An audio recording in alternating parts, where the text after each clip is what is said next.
साथियों नमस्कार। मध्य प्रदेश विधानसभा सत्र में कर्मचारियों को लेकर कई महत्वपूर्ण प्रश्न सरकार से पूछे गए हैं, जिसका जवाब शासन की ओर से दिया गया है। अनियमित संविदा प्लेसमेंट, आउटसोर्स कर्मचारियों के साथ नियमित कर्मचारियों के रिटायरमेंट की उम्र को लेकर भी प्रश्न पूछा गया है। सभी सवालों के जवाब और प्रश्न के बारे में आपको बारी बारी से इस वीडियो के माध्यम से जानकारी दूंगा।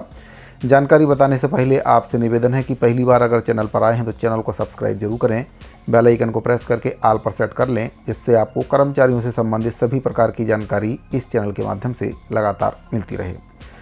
तो साथियों, शुरू करते हैं प्रश्नों के बारे में, और उसके जो उत्तर दिए गए उसके बारे में आपको बताना चाहूँगा कि क्या कुछ उत्तर दिया गया है। पहला जो प्रश्न है, सेवानिवृत्ति आयु 62 से 65 वर्ष करने को लेकर प्रश्न पूछा गया है।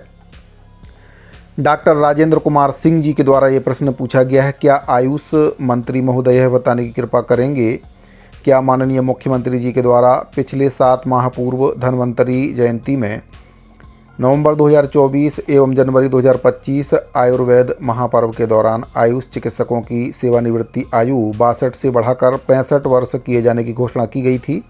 यदि हाँ, तो प्रकरण कहाँ किस स्तर पर लंबित है? आयुष चिकित्सकों की सेवानिवृत्ति आयु कब तक 62 वर्ष से 65 वर्ष बढ़ाने का आदेश जारी किया जाएगा? आयुष मंत्री हैं श्री इंदर सिंह परमार, इनके द्वारा उत्तर दिया गया है। का नंबर के प्रश्न का उत्तर दिया गया, जी हाँ, प्रकरण प्रक्रियाधीन है, समय सीमा बताया जाना संभव नहीं है। तो ये प्रश्न का जवाब दिया गया है। अगला जो प्रश्न है, श्रम निरीक्षक की पदोन्नति को लेकर इसमें प्रश्न लगाया गया। श्री विजय रेवनाथ चौरे जी के द्वारा प्रश्न पूछा गया है। क्या श्रम मंत्री महोदय यह बताने की कृपा करेंगे कि विगत 8 अप्रैल 2025 को किस किस श्रम निरीक्षक की पदोन्नति के आदेश जारी हुए हैं? क्या पदोन्नति करने के लिए गोपनीय चरित्रावली पर विचार करना आवश्यक है? यदि हाँ, तो क्या उपरोक्त श्रम निरीक्षकों की गोपनीय चरित्रावली मंगाई गई थी और उनकी गोपनीय चरित्रावली के आधार पर पदोन्नति के आदेश जारी किए गए हैं? क्या उपरोक्त में ऐसे भी प्रकरण हैं जिनमें गोपनीय चरित्रावली प्राप्त नहीं हुई थी, लेकिन इसके बावजूद भी पदोन्नति आदेश जारी किए गए हैं? यदि हाँ, तो इसका क्या कारण है? उत्तर दिया गया है, दिनांक 8 अप्रैल 2025 को श्रम निरीक्षक की पदोन्नति के संबंध में कोई भी विभागीय आदेश जारी नहीं हुए हैं, अपितु उच्च प्रभार संबंधी आदेश जारी हुए हैं।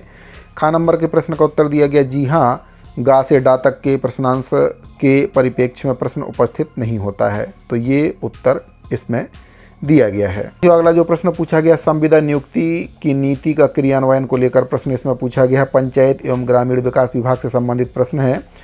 श्री सुनील उइके जी के द्वारा प्रश्न पूछा गया, क्या पंचायत मंत्री महोदय यह बताने की कृपा करेंगे कि क्या सामान्य प्रशासन विभाग के द्वारा पूर्व मुख्यमंत्री जी की घोषणा के अनुसार संविदा कर्मचारियों के लिए वर्ष 2023 में नीति लागू की गई थी?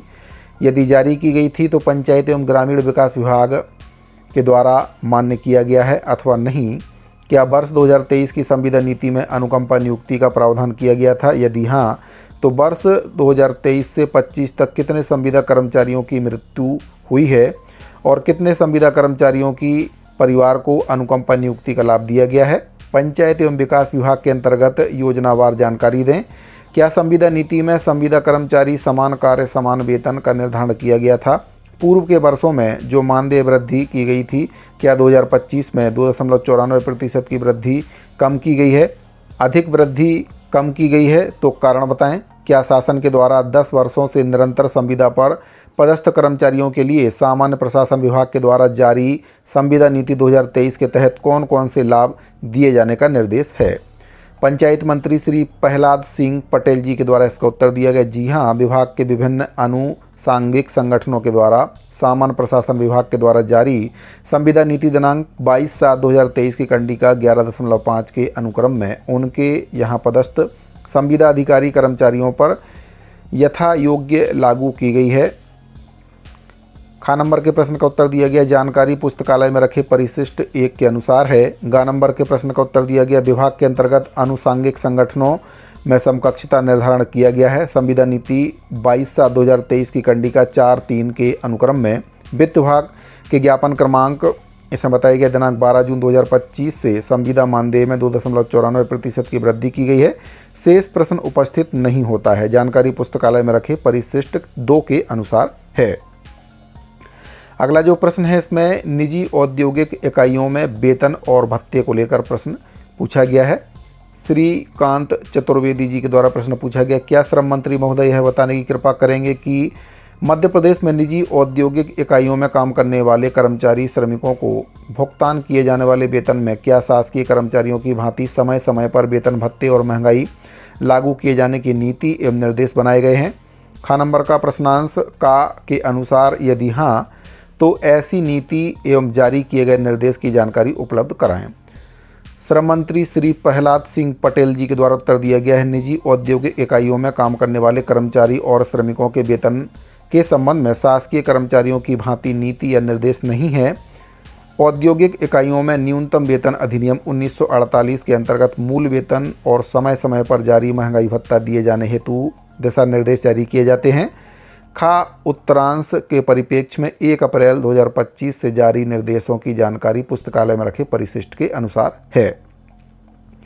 अगला जो प्रश्न है पंचायत सचिवों की पदस्थि को लेकर प्रश्न पूछा गया। श्री नितेंद्र ब्रजेंद्र सिंह राठौर जी के द्वारा प्रश्न ये पूछा गया है, क्या पंचायत मंत्री महोदय यह बताने की कृपा करेंगे कि जिला पंचायत टीकमगढ़ में ऐसे कितने ग्राम पंचायत सचिव हैं जो विगत 10 वर्षों से एक ही पंचायत में पदस्थ हैं? सूची सहित अवगत कराएं। शासन के नियमानुसार पंचायतों में पदस्थ कितने सचिवों का स्थानांतरण नीति के तहत स्थानांतरण नहीं किया गया है? कारण सहित संपूर्ण जानकारी उपलब्ध कराएं। पंचायत एवं ग्रामीण विकास विभाग भोपाल के आदेश क्रमांक 626 दिनांक 23 मई 2025 के तहत स्थानांतरण नीति के अनुसार स्थानांतरण किए गए हैं, परंतु जनपद पंचायत जतारा में कुछ ग्राम पंचायतों में स्थानीय नीति के अनुसार ग्राम रोजगार सहायकों को मूल ग्राम पंचायत में पदस्थ नहीं किए जाने का क्या कारण है? पंचायत मंत्री जी के द्वारा उत्तर दिया गया, जानकारी पुस्तकालय में रखे परिशिष्ट आ के अनुसार है। मध्य प्रदेश शासन पंचायत एवं ग्रामीण विकास विभाग भोपाल के पत्र क्रमांक दिनांक 27/5/2025 के अनुसार टीकमगढ़ जिले में पंचायत सचिवों का स्थानांतरण किया गया है। किसी भी पंचायत सचिव का स्थानांतरण नीति के विरुद्ध नहीं किया गया है। स्थानांतरण नीति के अनुसार केवल 52 सचिवों के स्थानांतरण की सीमा होने, ग्राम पंचायत में सचिव का नातेदार सरपंच या उप सरपंच चुने जाने, ससुराल की ग्राम पंचायत में पदस्थ होने से गंभीर बीमारी, दिव्यांगता, पति पत्नी को एक साथ पदस्थ किए जाने के संबंध में प्रावधान होने से जिले में 10 वर्ष से अधिक समय अवधि के 5 पंचायत सचिवों का स्थानांतरण नहीं हो सका है। ख नंबर के प्रश्न का उत्तर दिया गया, जी हाँ, जनपद पंचायत जतारा की कुछ मूल ग्राम पंचायतों में पदस्थ ग्राम रोजगार सहायकों का सरपंच से विवाद होने और पद रिक्त होने के कारण ग्राम रोजगार सहायकों को अन्य ग्राम पंचायतों में पदस्थ किया गया है। जनपद पंचायत जतारा से प्राप्त सूची पुस्तकालय में रखे परिशिष्ट बाकी अनुसार है। अगला प्रश्न पूछा गया, संविदा पर अपात्रों की नियुक्ति को लेकर पंचायत और ग्रामीण विकास विभाग से संबंधित प्रश्न है।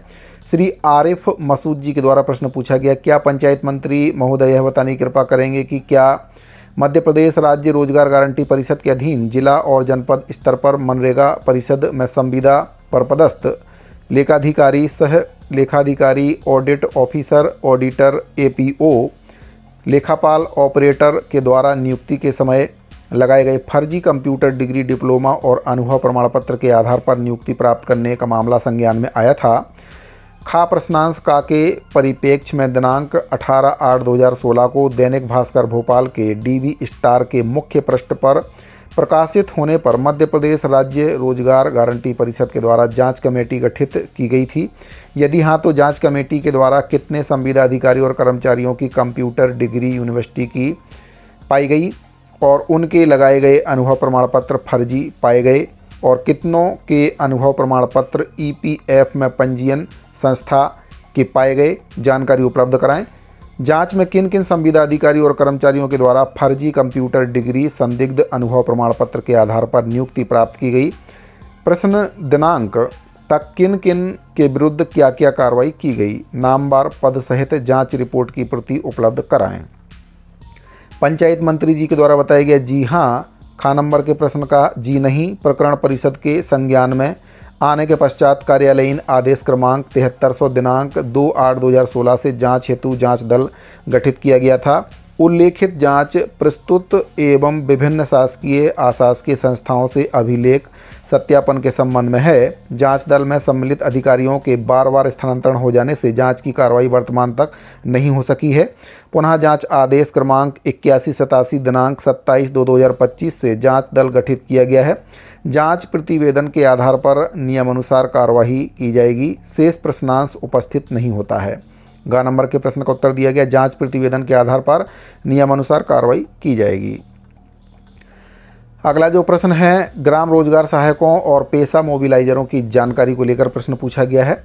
श्री नारायण सिंह पट्टा जी के द्वारा प्रश्न पूछा गया, क्या पंचायत मंत्री महोदय यह बताने की कृपा करेंगे कि क्या पेशा मोबिलाइजर का मानदेय 8,000 रुपये किए जाने की घोषणा तत्कालीन मुख्यमंत्री जी के द्वारा की गई थी? यदि हाँ, तो इस घोषणा के परिपालन में अब तक क्या कार्रवाई की गई है या की जाएगी? संबंधित आदेश, निर्देश और अन्य संबंधित दस्तावेजों की प्रतियां उपलब्ध कराएं। क्या इनका मानदेय बढ़ाया जाएगा? यदि हाँ, तो कब तक और कितना? यदि नहीं, तो क्यों? ख नंबर का प्रश्न है, क्या तत्कालीन मुख्यमंत्री जी के द्वारा ग्राम रोजगार सहायकों के संबंध में घोषणा की गई थी कि पदनाम बदलकर सहायक पंचायत सचिव किया जाएगा? सचिवों के समान सेवा शर्त और स्थानांतरण प्रक्रिया का लाभ मिलेगा?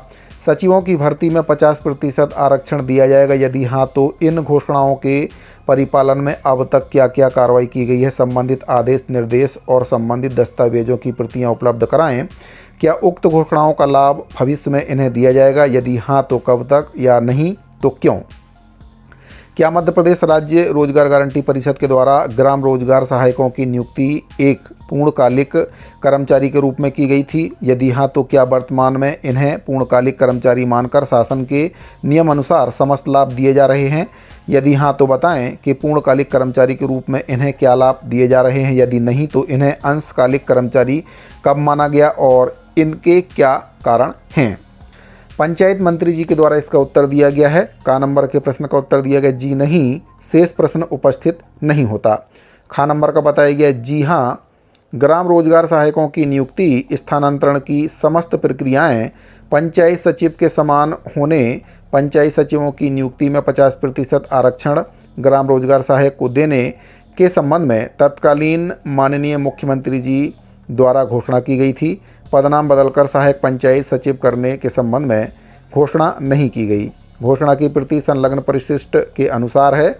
पंचायत सचिवों की भर्ती में 50% आरक्षण दिए जाने हेतु भर्ती नियमों में संशोधन की कार्रवाई प्रक्रियाधीन है। शेष प्रश्न उपस्थित नहीं होता। ग नंबर का है, जी नहीं, सशक्त समिति की बैठक में लिए गए निर्णय के अनुसार ग्राम रोजगार सहायक को अंशकालिक कर्मचारी माना गया है।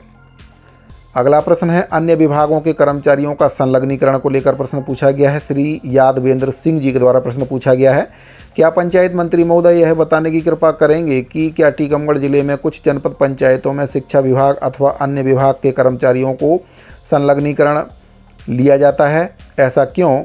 वर्तमान में टीकमगढ़ जिला पंचायत सहित किन किन जनपदों में किन किन कर्मचारियों का संलग्नीकरण किया गया है? नाम पद सहित बताएं। क्या विभाग प्रमुख के द्वारा मांग करने पर कि हमारे कर्मचारियों को वापस किया जाए, फिर भी मूल पदस्थापना पर कर्मचारी उपस्थित नहीं होता है? ऐसा क्यों? उदाहरण के लिए जिला शिक्षा अधिकारी टीकमगढ़ का पत्र क्रमांक इसमें बताया गया, टीकमगढ़ दिनांक 20/2/2025, जो मुख्य कार्यपालन अधिकारी जिला पंचायत टीकमगढ़ को लेख किया गया है। उक्त पत्र में अब तक क्या कार्रवाई की गई है? कब तक प्रश्नांश का, खा और गा के तथ्यों की जांच कर नीति विरुद्ध आदेश करने वाले अधिकारियों पर क्या कार्रवाई होगी? पंचायत मंत्री जी के द्वारा बताया गया है कि जी हां, कर्मचारियों की कमी होने के कारण शासकीय कार्य बाधित न हो, ऐसी स्थिति में शिक्षा विभाग और अन्य विभाग के गैर शिक्षकीय कार्य के कर्मचारियों को समय समय पर व्यपवर्तित किया जाता रहा है। वर्तमान में जिला पंचायत एवं जिले की जनपद पंचायतों में किसी भी विभाग का कोई भी कर्मचारी संलग्न नहीं है। ख नंबर का जानकारी निरंक है। ग नंबर का विभाग प्रमुख के द्वारा कर्मचारियों को वापस किए जाने की मांग करने पर संबंधित कर्मचारियों को मूल पदस्थी की पदस्थापना के लिए कार्य मुक्त किया जाता है। कार्यालय जिला शिक्षा अधिकारी टीकमगढ़ के पत्र क्रमांक दिनांक 11/7/2025 से प्राप्त प्रतिवेदन के अनुसार प्रश्नांश गा में अंकित पत्र क्रमांक इसमें बताया गया टीकमगढ़ दिनांक 20/2/2025 कार्यालय जिला शिक्षा अधिकारी टीकमगढ़ से जारी न होने की कार्रवाई करने का प्रश्न ही उत्पन्न नहीं होता है। घ नंबर का नीति विरुद्ध आदेश जारी न होने से कार्रवाई का प्रश्न उपस्थित नहीं होता है। अगला जो प्रश्न है, आउटसोर्स कर्मचारियों के हित में श्रम कानून का पालन को लेकर प्रश्न पूछा गया है। डॉक्टर अभिलाष पांडे जी के द्वारा प्रश्न पूछा गया, क्या श्रम मंत्री महोदय यह बताने की कृपा करेंगे कि जबलपुर नगर निगम और अन्य विभागों में वर्तमान में कौन कौन से आउटसोर्स कंपनियां कार्यरत हैं और वे किन किन विभागों में सेवाएं दे रही हैं। इन कंपनियों के द्वारा कुल कितने कर्मचारी कार्यरत हैं। क्या ये कंपनियां संविदा श्रम नियमन और उन्मूलन अधिनियम 1970 के प्रावधानों का कड़ाई से पालन कर रही हैं। उक्त कंपनियों के संबंध में क्षेत्रीय जनप्रतिनिधियों को लगातार वेतन विसंगति और कर्मचारियों के शोषण एवं पीएफ के संबंध में लगातार शिकायतें प्राप्त हो रही हैं। तो इनकी गत 6 माह में कब कब किसके द्वारा जांच की गई और जांच में क्या क्या पाया गया। गत 6 महीनों में इन कंपनियों के बैंक खातों में कर्मचारियों के लिए अंतरित की गई राशि संबंधित कर्मचारियों के खातों में जमा की गई है। क्या इनकी जाँच की जाएगी? यदि हाँ तो जांच रिपोर्ट कब तक उपलब्ध होगी। शासन के द्वारा आउटसोर्स कर्मचारियों का वेतन सीधे उनके बैंक खातों में क्यों नहीं दिया जा रहा है, जिससे कम वेतन देने या समय पर भुगतान न करने जैसी शिकायतों में कमी आ सके। श्रम मंत्री श्री प्रहलाद पटेल जी के द्वारा इसका उत्तर दिया गया है। नगर निगम जबलपुर में और अन्य विभागों जैसे कि मध्य प्रदेश पूर्व क्षेत्र विद्युत वितरण कंपनी जबलपुर, कृषि उपज मंडी जबलपुर में काम करने वाले आउटसोर्स कंपनियों की प्राप्त जानकारी संलग्न परिशिष्ट के अनुसार है। कार्यालयों से प्राप्त जानकारी के अनुसार इनके द्वारा संविदा श्रम नियम और उन्मूलन अधिनियम 1970 के प्रावधानों का पालन किया जा रहा है। ख नंबर का प्रश्नांश का संबंधी विभागों के द्वारा दी गई जानकारी के अनुसार आउटसोर्स कर्मचारियों को कलेक्टर दर पर प्रतिमाह वेतन भुगतान और समय समय पर पीएफ और ईएसआईसी का भुगतान किया जाता है। प्रश्न दिनांक तक वेतन विसंगति एवं कर्मचारियों के शोषण के संबंध में शिकायत प्राप्त होना प्रतिवेदित नहीं है। ग नंबर का उत्तरांश का में उल्लेखित अनुसार आउटसोर्स कंपनियों के द्वारा समस्त कर्मचारियों को प्रतिमाह वेतन भुगतान किया गया है। विभागों के द्वारा विभिन्न आउटसोर्स कंपनियों के माध्यम से कर्मचारियों से कार्य लिया जाता है, इसलिए संबंधित विभाग के द्वारा आउटसोर्स कंपनियों को कर्मचारियों के वेतन का भुगतान किया जाता है। अनुबंध शासकीय कार्यालय तथा आउटसोर्स कंपनी के बीच में रहता है, जिस स्थिति में भुगतान आउटसोर्स कंपनी को किया जाना नियमानुसार है। अगला जो प्रश्न है, औद्योगिक इकाइयों में काम करने वाले मजदूरों की स्थिति को लेकर प्रश्न पूछा गया। श्री कालू सिंह ठाकुर जी के द्वारा प्रश्न पूछा गया है, क्या श्रम मंत्री महोदय यह बताने की कृपा करेंगे कि ग्राम कदवालिया तहसील बड़वाह में स्थित एसोसिएट्स अल्कोहल और बेवरेज प्राइवेट लिमिटेड में काम करने वाले मजदूरों की कुल संख्या कितनी है। नाम और आधार कार्ड सहित सूची देवें। उक्त औद्योगिक इकाई में मजदूरों के लिए न्यूनतम वेतन, सामाजिक सुरक्षा जैसे ईएसआईसी, पीएफ और कार्यस्थल पर सुरक्षा मानकों को लागू करने के लिए सरकार के द्वारा जारी किए गए निर्देश के पालन में प्रत्येक मजदूर को रिकॉर्ड सूची बनाकर ईएसआई, पीएफ बीमा का संपूर्ण विवरण देवें। ग नंबर का है, प्रश्न दिनांक से लेकर पिछले 5 वर्षों तक औद्योगिक इकाई में कार्यरत समस्त मजदूरों का रिकॉर्ड दें। उनमें से कितने मजदूर निकाले गए हैं, हटाए गए हैं या फिर स्वयं काम छोड़ दिए हैं। श्रमिकों की सूची दें।